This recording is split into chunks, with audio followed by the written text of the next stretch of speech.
Vamos falar um pouco mais, infelizmente, de guerra. Vai. O governo de Israel aceitou estabelecer pausas diárias no norte da faixa de Gaza a partir de hoje, segundo anunciou a Casa Branca. Informação divulgada depois de o presidente americano Joe Biden ter afirmado que não havia nenhuma possibilidade de um cessar-fogo. De acordo com o porta-voz do Conselho de Segurança Nacional dos Estados Unidos, John Kirby, em declaração hoje, Israel, abre aspas, começará a fazer pausas de 4 horas todos os dias em áreas do norte da faixa de Gaza, que serão anunciadas com 3 horas de antecedência, fecha aspas. Kirby também disse o seguinte: os israelenses nos disseram que não haveria operações militares nessas áreas enquanto durarem as pausas e que essa operação começaria hoje. Pausa de 4 horas? É mesmo. Então você tem uma região bombardeada, destruída. Aí você diz assim, você tem 4 horas, você está na sua casa ainda não foi destruída, você tem 4 horas para deixá-la para ir para onde? Com que estrada? Com que segurança? Hein? Essas coisas, elas começam, e aí eu acho curioso que quando gera indignação, diz assim, e ninguém se indigna, porque eu cansei de ler essa estupidez, e ninguém se indigna com o que aconteceu em Israel. Como ninguém se indigna? Como ninguém se indigna? Eu não conseguiria ficar mais indignado do que fiquei. Mas eu já disse, é um pressuposto. Eu não posso igualar um Estado organizado com representação na ONU a um grupo terrorista. Senão eu teria de considerar que esse também é um Estado terrorista. Ou os milhares que morrem em Gaza são não pessoas? São pessoas. Ou não?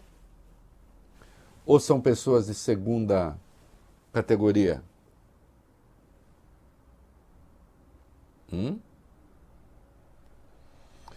E tem uma notícia, foi proposto logo no começo, ali, um acordo de cessar-fogo para tentar ver se com isso conseguia libertar reféns. O Netanyahu recusou, né? Disse que o caminho não é esse. Essa informação está aí, vamos dar, vai lá. O primeiro-ministro de Israel, Benjamin Netanyahu, rejeitou ainda nos primeiros momentos da guerra em Gaza um acordo de cessar-fogo de 5 dias em troca da libertação de alguns dos mais de 200 reféns capturados pelo grupo terrorista Hamas. A informação foi publicada hoje pelo jornal britânico The Guardian, citando fontes do governo de Israel. Ao ser apresentado a proposta, Netanyahu teria se mostrado decidido a seguir com a guerra e dito não para a negociação do plano que previa uma pausa de 5 dias na ofensiva israelense. O Hamas libertaria mulheres, crianças, idosos e pessoas com problemas de saúde nesta primeira etapa e continuaria as conversas posteriormente.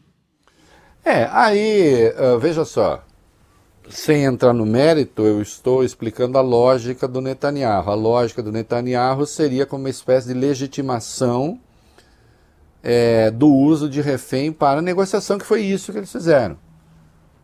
Né? E no passado, a gente lembra que um soldado israelense feito refém, a sociedade israelense se mobilizou e rendeu a libertação de mais de 1.000 palestinos que estavam presos. Dessa vez, se escolheu outro caminho.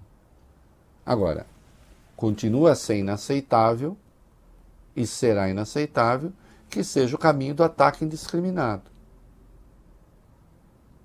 Sob a suposição de que uma ambulância tem Hamas, o hospital tem Hamas, a escola tem Hamas, portanto tudo é alvo. E aí vem com essas coisas como, vamos fazer uma pausa nos ataques de 4 horas para você correr para onde?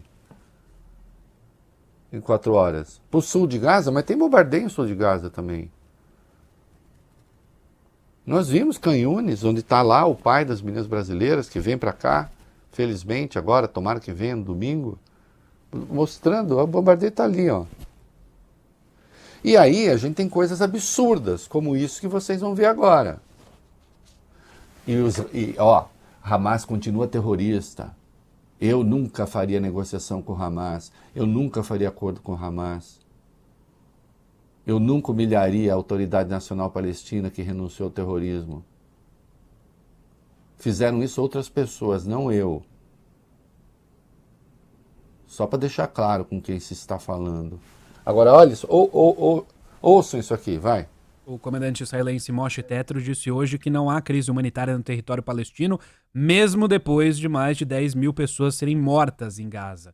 Desde o início da guerra, em 7 de outubro, mais de 10.500 palestinos, incluindo 4.324 crianças, morreram no território, segundo o balanço divulgado pelo Ministério da Saúde local controlado pelo Hamas.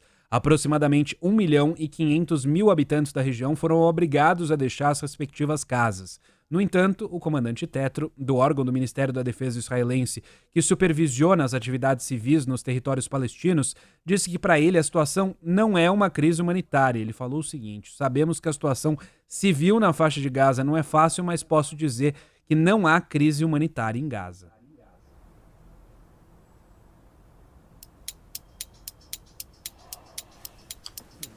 Vocês entendem? Porque, assim, depois não dá para reclamar.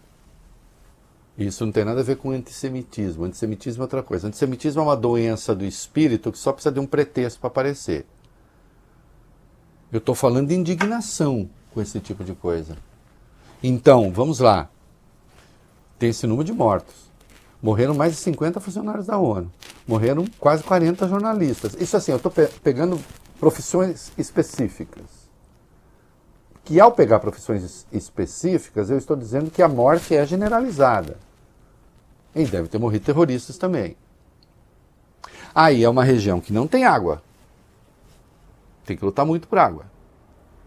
Que tem energia, assim, algumas horas do dia. E olhe lá. Não tem comida. Hospitais superlotados. Não tem remédios. Que é uma região que já vive sob bloqueio. E não tem crise humanitária. Isso é muito grave, porque a menos que este senhor não considere aquelas pessoas humanas, ele está mentindo. E ele é o representante do governo de Israel. Só não há crise humanitária se você considerar que as vítimas humanas não são. Não dá para condescender com isso. Esse governo de Israel faz um mal terrível ao patrimônio moral de Israel. Quem é você para falar? Eu sou um observador da cena, um estudioso do caso faz tempo. E muitos, um número enorme de judeus concorda comigo. É o patrimônio moral de Israel que sofre quando somos colocados diante de uma afirmação absurda, grotesca como essa. Porque vá lá, poderia dizer, sim, a crise humanitária, a culpa não é nossa, a culpa é do Hamas. Vai. Não seria assim tão grave. Agora, negar o que todo mundo está vendo? Tentar convencer o mundo isso que vocês estão vendo é uma ilusão? E depois tentar imputar discriminação a quem apenas aponta aquilo que vê? Está tudo errado.